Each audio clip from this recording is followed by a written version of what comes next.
Game over, man. Game over. You're gonna need a big approach. Why so serious? I am Iron Man. This is a tasty burger. Welcome to the In Session Film Podcast. Welcome to this podcast review for May 14th, 2024, and I'm JD Duran. And I'm Brendan Cassidy. Hey, thanks for joining us, everybody, as we take a weird, bizarre trip through Italy for this conversation. Oh, yeah. Good We're stomping going to ground. channel our chimeras. Maybe we'll find Is that what it's called? Some architects, some artifacts underneath the land. And sell them on the black market? Yeah. I think that would be a lot of fun. Sounds dangerous. We're going to channel our inner dark spirits for this. We're going to channel the past here. It's harrowing stuff. Exactly. This conversation's going to be a harrowing one because a lot of you and I just kind of finished watching this movie not too long ago, and this is not one to review immediately. No, it's not. Yeah. Yeah, I think that's going to be perhaps what makes this conversation so fascinating. So, La Chimera comes out at Cannes last year, I believe, is when it was selected to compete. Mm-hmm. And it did get a late 2023 release here in the United States. Was this film selected for the Oscars? I'm not even sure. I don't remember. I'd have to look that up. But I know a lot of our fellow critics are considering this a 2024 film. Exactly, because it gets a very limited, from my understanding anyway, a very limited release in December of last year, but it got a much wider release not that long ago. In March, I think it was. I think it was late March, Yeah, so it was late March that it gets distributed here in the United States, and that's when it really had its North American release. Yeah, I think here. it was under consideration for 2023 awards, which in this case 2024 awards consideration, because it was part of that Neon box set for your consideration. Yes. It was within that, which usually means it's under some type of critical evaluation for awards purposes. It wants to be pushed in that way, which is at least my guess that there was push for it last year. So I don't know if that means we'll see it being submitted for something at the end of this year, 2024 specifically. But I think for all intents and purposes, we should be considering this a 2024 film for us going forward. I think that's very fair because it got that Neon release on March 29th that had its major distribution here in the United States and in late March, which is, quite significant. It's a big difference from from November, December of last year. Yeah, absolutely. And I know sometimes there is that gap, especially when you're talking about either small indies or in this case, a foreign film. Oh, heck. Like going back to Neon, Robot Dreams is coming out later this year, isn't it? Like in a couple of weeks, I think. Like it's at the end of May. It's wild. Is an extreme. That's pretty rare. But. Okay, so in that case, I know we're getting a little off topic here, but is Robot Dreams a 2024 film for us now? By that same criteria, that would be fair, even though we talked about it at the 2023 Inception Film I know. Awards, So. It's like... I know. This is where we have to start contradicting ourselves, isn't it? I know. I think so, but I wasn't really too aware of La Chimera. I know it had some reviews, but it wasn't being talked about as much as other foreign language films. No. It came out at the end of last year, or even a Robot Dreams, I believe, had more conversation around it. Yeah, it did. But once this film started to trickle out in March, you did start to see those reviews and conversation about how great this film is. It stars Josh O'Connor, who just had Challengers come out recently. Yeah, he's top of mind. So he's top of mind. He's had a pretty big year as far as United States releases go anyway.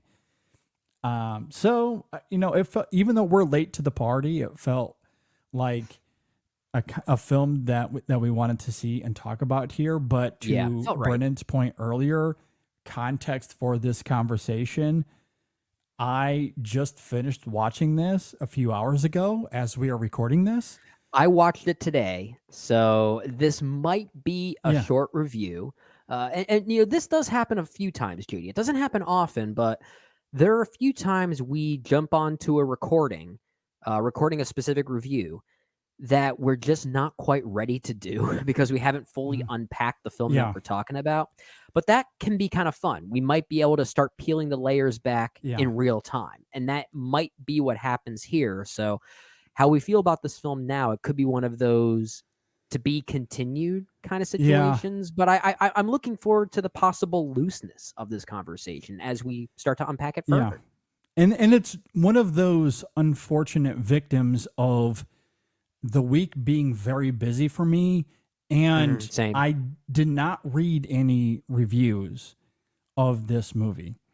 I knew that it has been well regarded, that Josh O'Connor's performance is revered. People are loving his performance here. That's about as far as I knew. I did not do any other homework, so I did not know what I was walking into. I probably should have done a little bit more research to at least understand the kind of film that this was, and if so, I would have perhaps prioritized it in a different way where I could sit on the film and really Maybe we would have register pushed with it back another week or something like that. Yeah, or put exactly. But I didn't know. I didn't know what I was walking into, and that is certainly on me.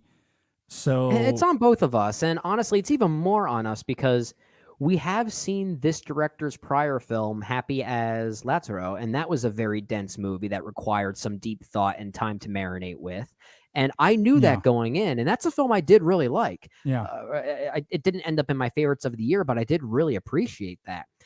So knowing that going into La Chimera, I should have thought to myself, yeah, you can't rush into this one. Just because Josh O'Connor is in it doesn't mean you can rush into it. This is not a commercial film. Not whatsoever. Not at all. However, I'm going to do my best. I'm going to do my best to get through this conversation, to talk about it earnestly. We'll see where this conversation goes. Yeah. But yeah, this will be one of those reviews where our thoughts will unfold in a real-time sense. Yeah. So I have not really wrestled with this. Yeah. All right. Let's talk about it. La Chimera is directed by Alice Rohrwacher.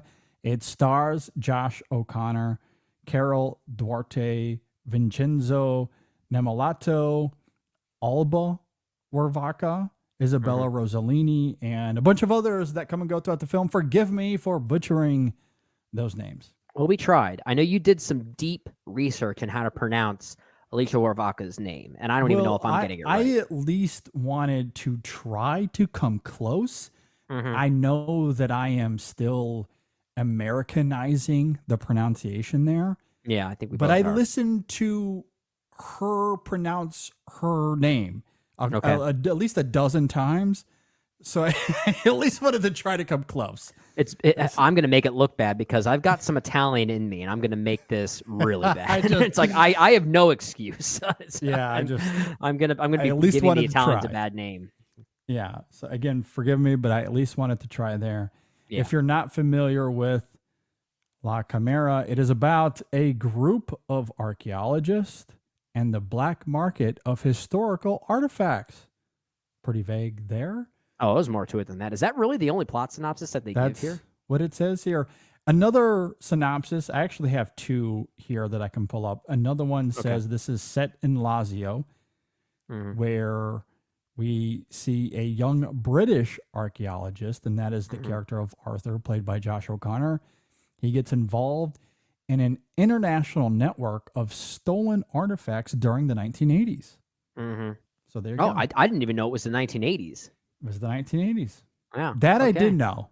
That's the premise or the synopsis that I had looked up prior to watching the film. But that's it. Like, that's as far as my But that's the research thing. went. Like, if you didn't see that synopsis, I don't recall there being a moment in the movie itself that suggests that this take place in the 80s. I don't think it does, except for perhaps some of the aesthetics, the costuming. Yeah, it doesn't feel fully like today. And the way that certain artifacts are dug up feel very, I don't want to say Indiana Jones-like, but they are a bit more primitive by comparison, I guess. Well, it is funny you bring that up because I did read an interview. This was actually, I don't know, an hour before we hopped on here. Okay. And I didn't even really read into it that much because I was trying to find out how to say her name.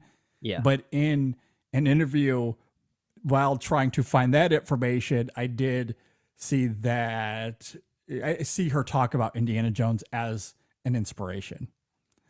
So I'm sure that it did influence her to some degree. There's a moment in the final, maybe third of La Chimera where I could sense the Indiana Jones influence. We get introduced to a new female character, I'll say, that's maybe the Belloc of this movie in some ways. Yeah. So Indiana Jones has a little bit of a pulse here for sure. Yeah, I guess so. He wasn't a grave robber. In an artsy Italian cinema kind of way. Yeah, it's as if Fellini directed Indiana Jones. Exactly. All right, Brendan, what did you think about La Chimera? That's my review. It's just simply I like this movie. I am fascinated by it, and maybe this conversation will, peel back the necessary layers to like it even more. But my thoughts are very provisional at this point as we keep talking about. I will say I was consistently mystified by Josh O'Connor's presence here. And I think that's really all that matters upon first viewing and how you immediately respond to it. I'm not sure how much the film would have worked without him. I think he really is the nucleus and carries this whole experience. I think he's able to bring a grounded sense of realism to a film that is ultimately kind of whimsical and sometimes very metaphysical at times. It carries that similar DNA as Rohrwacher's last film, Happy as Lazaro, which was even more metaphysical. I would say La Chimera is a bit more practical when compared to that one. But I think that grounded nature does help some of the film's possible themes on celebration of life, preservation and respect for the dead, the idea of grief. I think those themes really ring loudly, primarily due to Josh O'Connor's performance. So if anything, it's a performance experience that really saved the movie for me. I might learn to like it more as I unpack it further. I haven't done the work to unpack it further yet. It's still very fresh. But I was fascinated by the film. Admittedly, I do think I like the filmmaker's prior film, Happy as Lazaro, more than this one. I appreciated the more metaphysical touches of that one and kind of the weird narrative that one took us on. It was almost like a weird Italian version of It's a Wonderful Life from a childlike standpoint. And I really like that movie for that reason. I still think that one's more interesting. But I like a lot of what this one is doing, primarily due to the Josh O'Connor of it all. Yeah, I am with you in a lot of ways. I think at least in the sense that Josh O'Connor gives a beguiling performance here that grounds this film and keeps it together.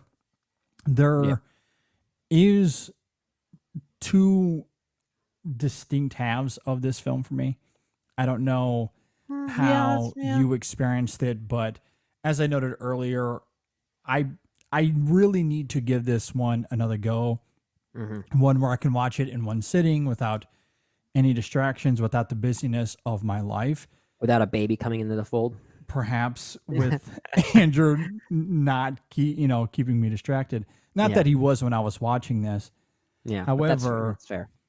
I wonder if mood perhaps plays a part. Now, this is a slow burn existential crisis movie where Arthur is succumbing to his grief.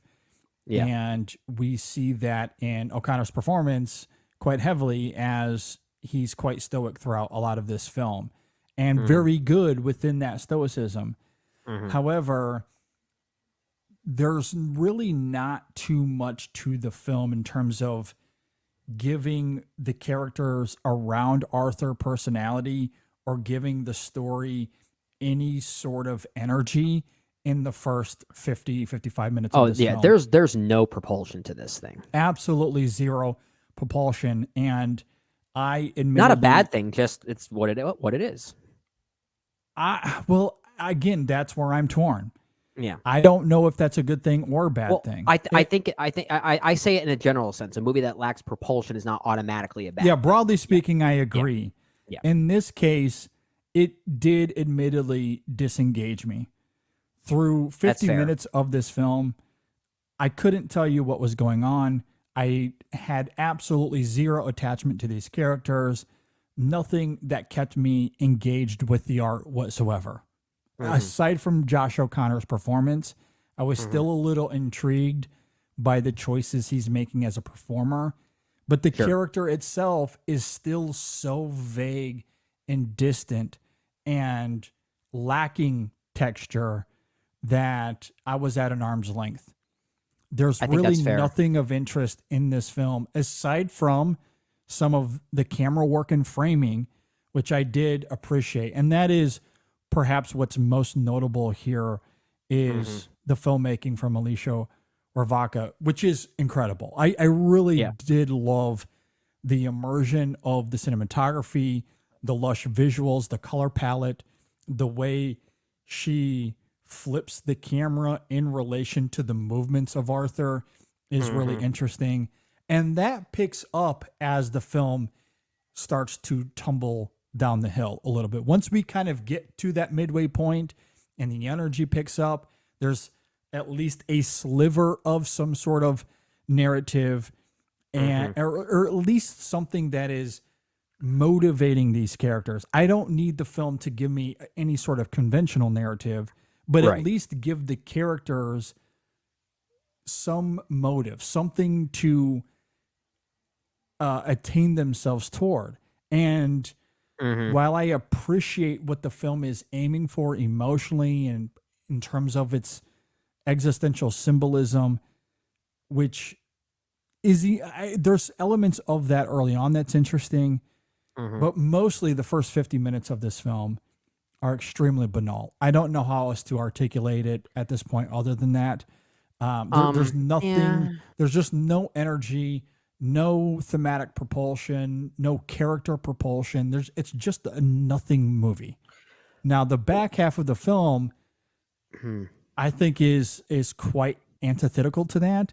And I can't remember if this is something you said in your opening thoughts or in another review recently.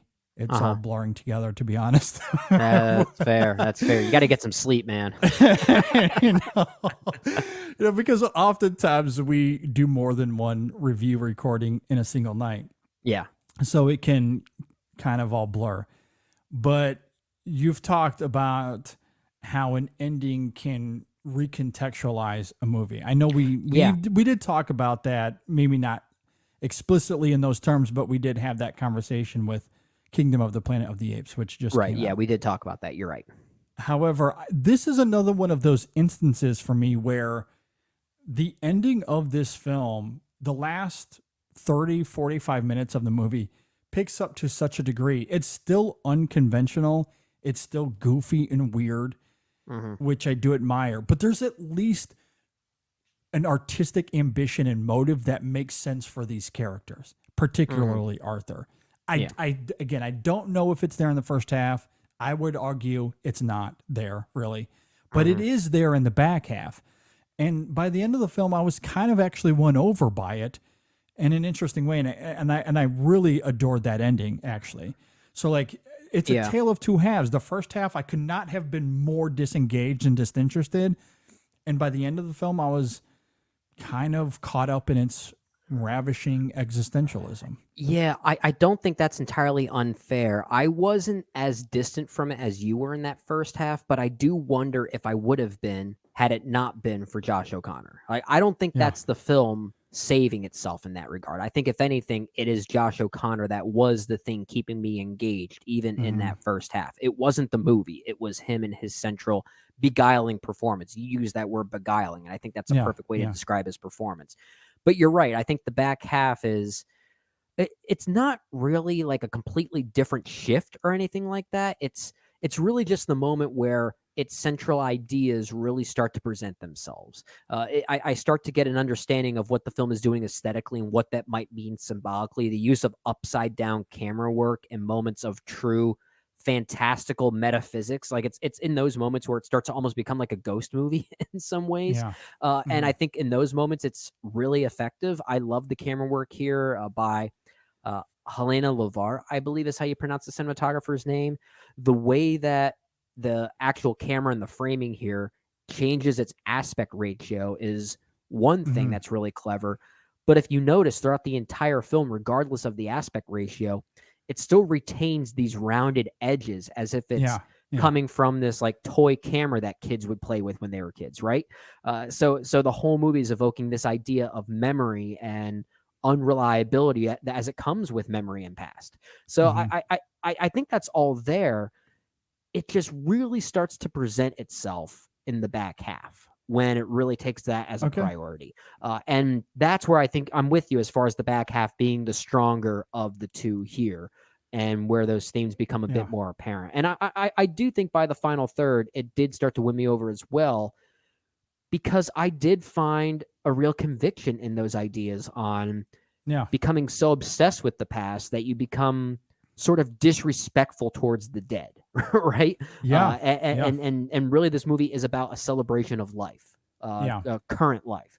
And I think that's all really well handled when you get to those final minutes as well. I agree. And that's why the conviction of the back half of the film and giving it some level of stimulation, aside from the ardent filmmaking, which I really appreciate for the reasons we've been talking about.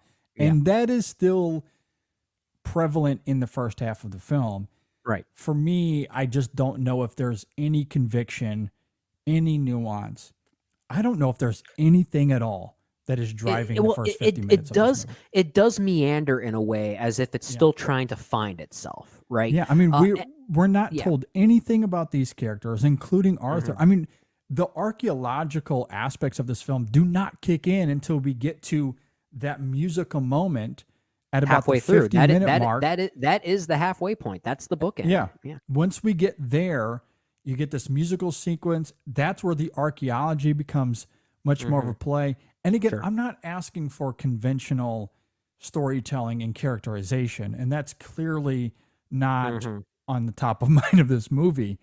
I mean, we're talking to one of the biggest Terrence Malick fans in the world, and he does not care about your conventionality in that regard. You know what I mean? Oh, if he ever did, it might be his worst movie.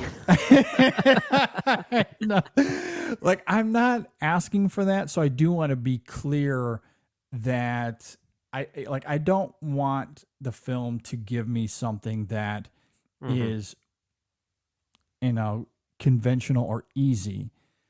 Yeah. However, but you need some like sense of growth, like some sense of escalation, as if it's building to something in a consistent way. Some sort of movement. Give me a pulse to either the character or the mood of the film or what you're trying to accomplish on a thematic level.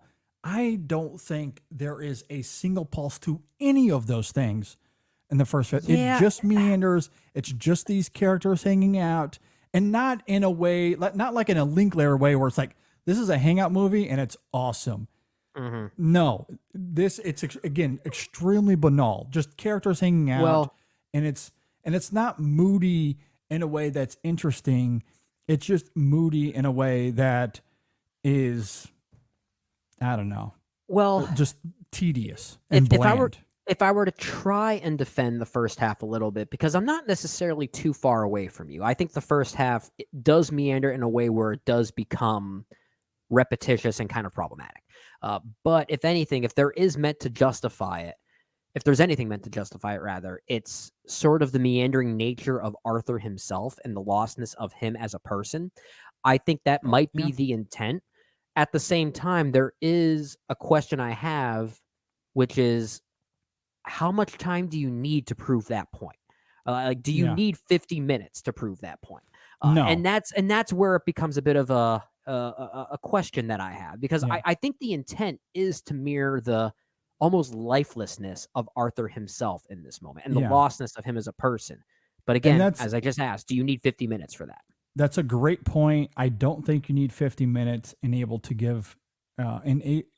to give that credence. Yeah. And even if that is the intent, also give that idea some sort of redolence, give it some sort of energy, some sort of mood, something that I can gravitate toward. Instead, it's vacant. It's just there to, I guess, to your point, exhibit some sort of lifelessness and lostness in the character. I mean, aside from Josh O'Connor's performance, there really is nothing for me to grab onto. Admittedly, I would have liked to see just more time with him and Isabella Rossellini. I think if there's any moment in the first half that at least has some potential for redolence, as you're talking about, it's in their dynamic. But his dynamic with his grave robbing crew does feel a little bit incomplete. And these are people that he does know. So if we are meant to be on this character's wavelength, maybe the film doesn't do enough work to establish them as simply even engaging personalities in their own right. But I think there was at least an opportunity to find that redolence in a character dynamic that I just don't know if it spent enough time with, that being with Arthur and Isabella Rossellini as Flora, I believe her name is. Yeah. I thought that was at least effective. I agree that dynamic is interesting, but the film doesn't really spend too much time on that dynamic. That's right. If it did, especially given the circumstances of this ghostly character that we see throughout the film, given that context, Arthur and Flora and that relationship could have been a fascinating establishment, but it's mostly fleeting. We see Arthur hanging out with his thieving crew, and I just don't find those characters interesting at all. They're not. I didn't either. And that's why even in the back half, while the film works by that point, Arthur is still very front and center in that back half. Because by the time that the film really takes off and its themes become more apparent, its narrative starts to have more propulsion to it, his crew really are just there to be backing characters. They're not really meant to have arcs. And the film starts to realize that. And that's fine. That's perfectly fine. Yeah, and that's the thing. Like, if you're going to have backing characters, at least make them have personalities. They don't have to be anyone that we love or attach ourselves to, again, in a traditional sense. Right. I don't mind the fact that they're mostly crass and despicable abrasive people in some ways. Yeah. Yeah. I don't mind that idea. But they're so personality-less. They're so stale and tepid. And that to me is the problem. At least inject them with some sort of personality. You know, like I have my criticisms of The Wolf of Wall Street. Those are characters, and I understand that's a very different type of movie, but we're talking about characters in that film that you certainly don't agree with morally, right? On in any way, but you can't keep your eye off those guys. Oh, they're entertaining. They are incredibly entertaining to watch, even though you disagree with almost every choice they make. Now, I don't expect this film to give me that kind of energy, but in a similar way, make these characters who are abrasive and coarse, give them a personality that I can at least attach myself to in a cinematic sense. Sure. But that staleness just keeps me wholly disengaged. And you couple that with Arthur's lifelessness and the incessant meandering of that first 50 minutes, no thematic propulsion, no emotional propulsion whatsoever.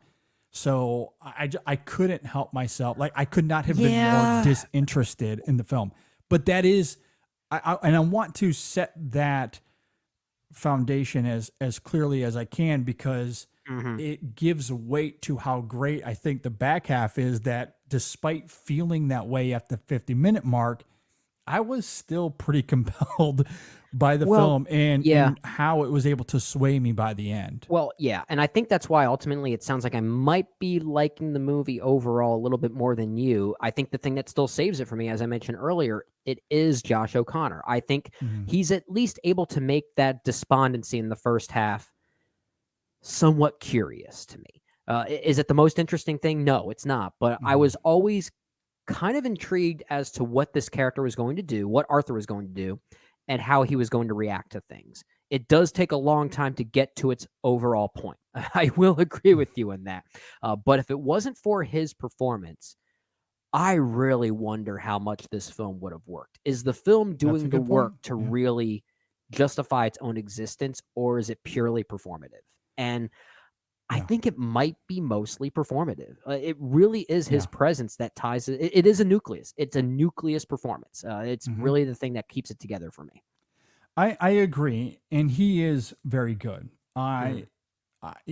That despondency might not appeal to me in the same way you but I still really like I like the stoicism of the, like, for me it's not the stoicism, it's not even the abrasiveness, because Arthur is just as abrasive as anyone else in his crew. But yeah, but he does it in an interesting way. Yes. Yeah. And the camera is clearly interested in him. He's the leading actor here, so we're going to get more of him, and Josh O'Connor is good enough that he does save it. So I agree with you there. But once the film introduces its archaeology, once it gives it a little bit of energy and propulsion, I think the film and its ideas of Arthur's existentialism, his grief, how he keeps digging himself into this hole, so to speak, and how no pun intended. or pun intended, how he's able to or struggling to kind of climb out of that to the point where he is haunted by these ghosts. That is an incredible idea. And how that is conveyed visually at times is striking.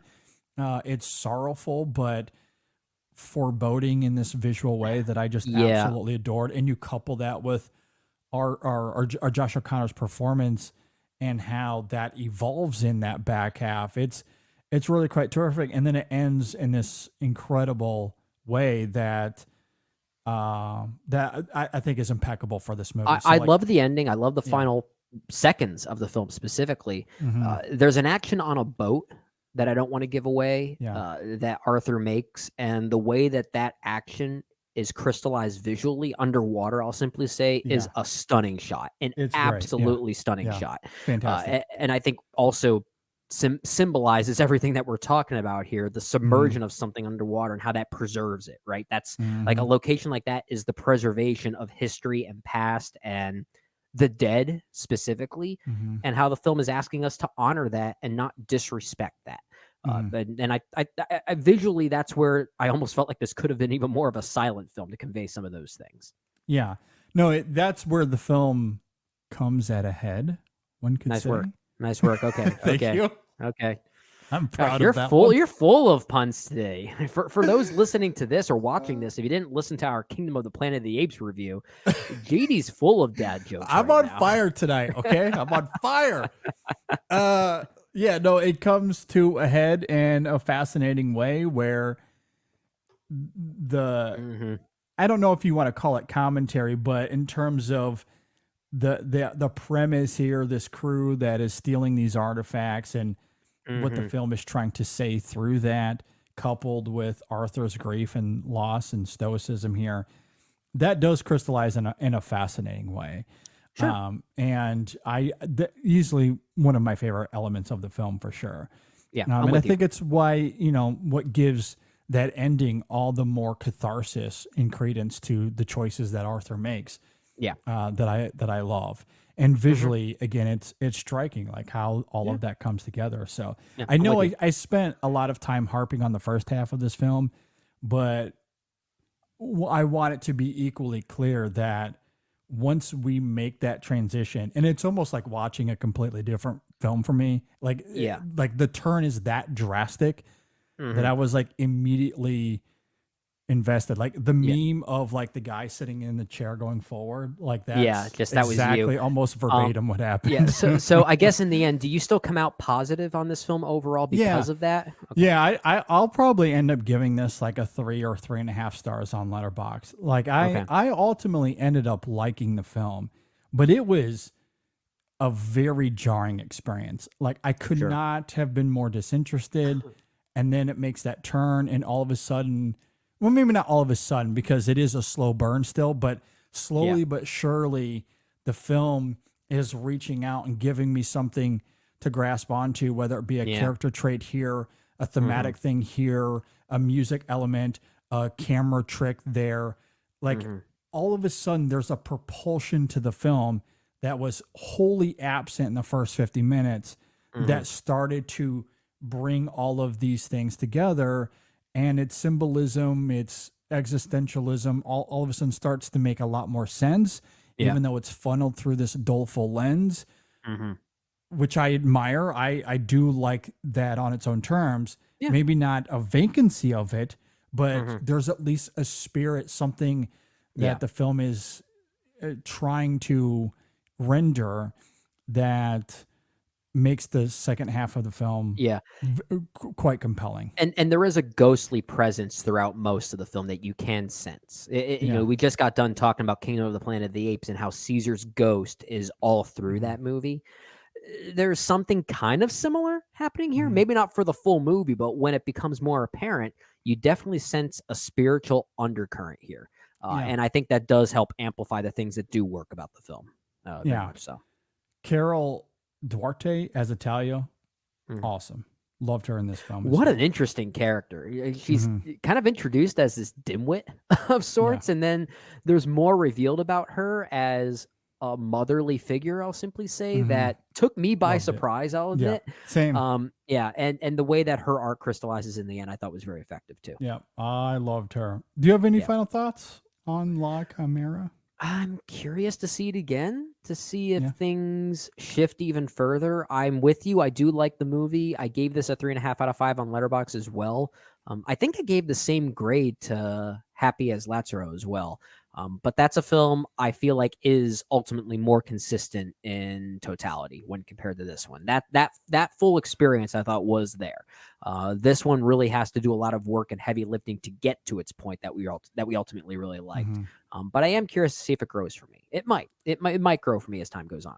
Yeah, I'll be curious to give this another watch especially now that I know that what I'm walking into.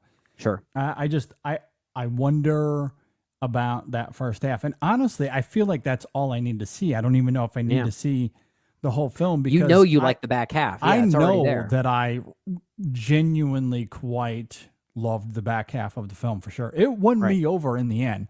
I went from being 0 stars.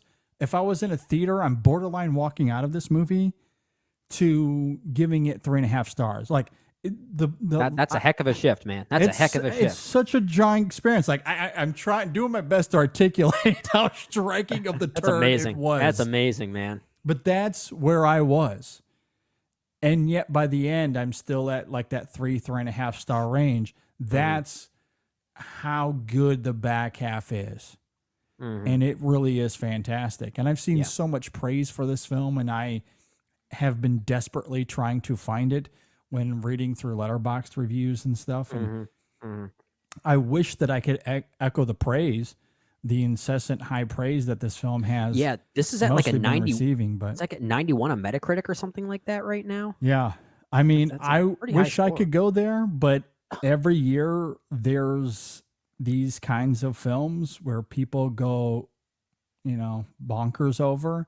And I find myself struggling with it. But I do see what others are seeing in that back half when there is propulsion. Sure. I struggle so mightily with that first half that ultimately I'm kind of stuck in the middle. But yeah, that's fair.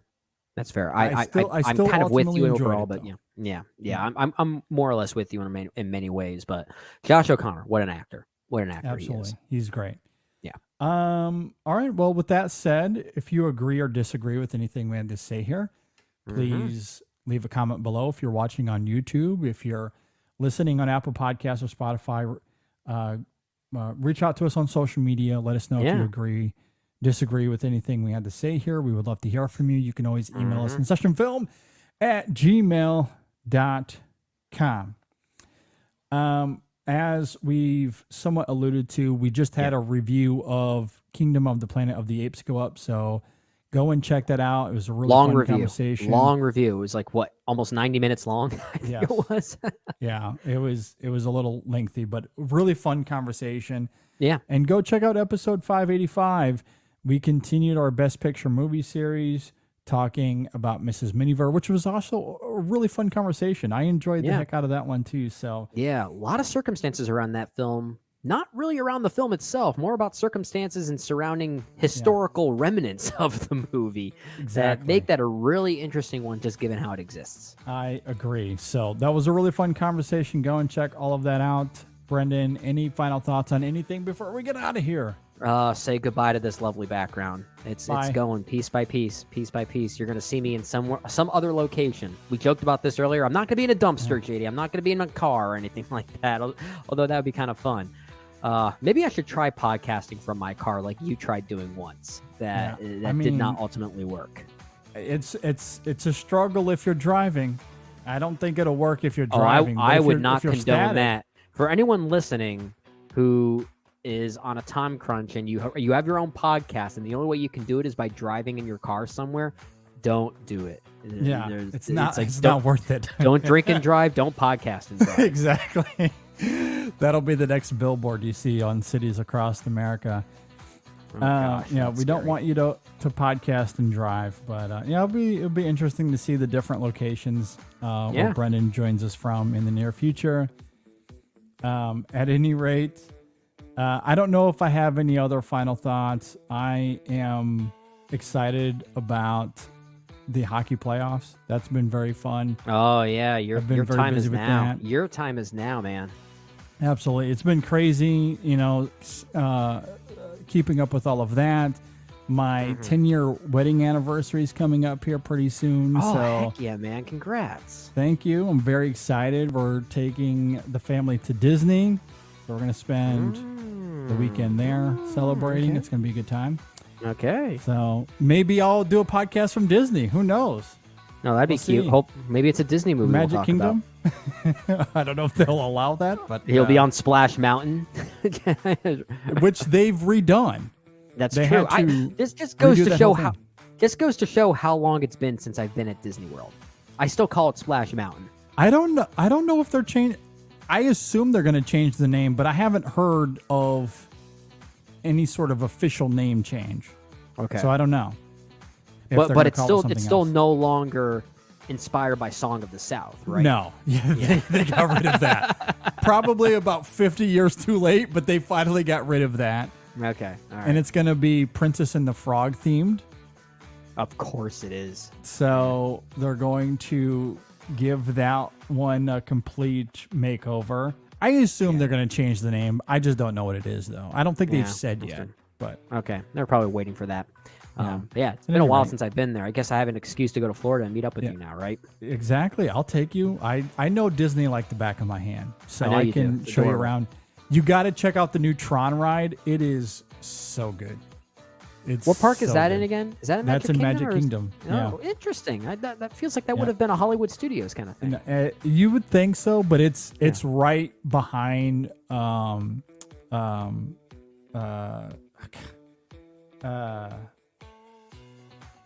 great. Now my mind's gone blank because we're recording this late at night. I'm trying to think. it's Is it near Tomorrowland? Yes, it? it's in Tomorrowland. Yes. Oh, it's in Tomorrowland. Okay. Yeah, it's in Tomorrowland, and it's great. It's really fantastic. So Okay. yeah, Okay. we'll have to take you on it. Tron's still doing some things. Yeah, it was so good. I like the first time I took Sam on it it's one of those magical fatherhood moments because we're in the line and it's really just me and him because we were doing the parent swap thing. Yeah. So me and him and his grandfather were going and we're in line. I'm showing him clips of the movie because he hadn't really seen Tron yet at that point. Yeah. And so I'm showing him clips. You hear the score or some variation of the score. I don't think it's quite Daft Punk, at least not all of it, but it's close Okay. enough. It's close enough. It's Sure. very reminiscent. And Gotcha. it was enough that I got excited anyway. And you get up That's there amazing. and you get into the bicycle and they set you up and you're about to go. And I just look over at Sam And I'm like, are you ready? And I just see his eyes lit up, and then you shoot off, and Yeah, just watching his face as you go, it was glorious. I love. Oh, Ah, I can't wait to be a dad best. for moments just like that. Yeah, it's the best. I encourage it. Oh, the magic. At any man, the rate, magic. I know we're rambling on here, so thanks everybody for listening. Thanks for watching. We'll see you next time on the In Session Film Podcast. Josh O'Connor, good actor. What an turns actor! out. What an actor! Good at Very his good. job.